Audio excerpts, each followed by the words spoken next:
কণ কবিতা। পানীৰ টোপাল। পানীৰ টোপালে সাগৰক ক'লে, তুমি মাথোন মোৰ বিস্তৃতি। সাগৰে উত্তৰ বিচাৰি নাপালে। মুহূৰ্ত। মুহূৰ্তই সময়ক ক'লে, তুমি দেখোন মোৰ অন্তহীন দৈৰ্ঘ্য। সময় নৰল, মুহূৰ্ত তাত বিলীন হৈ গ'ল। কথা।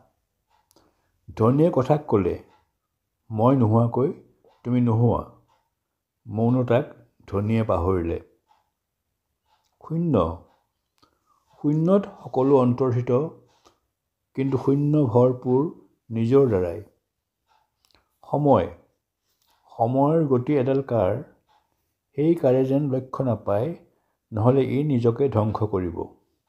বাস্তৱ। বস্তু যি যেনেকুৱা তেনেকুৱাই। বাস্তৱ হ'ল যাক তুমি বাস্তৱ কৰি লোৱা। আধুনিকতা। গতি এনেকুৱা যে তুমি বুজাৰ আগতে ই তোমাক দিগ্ভ্ৰান্ত কৰে।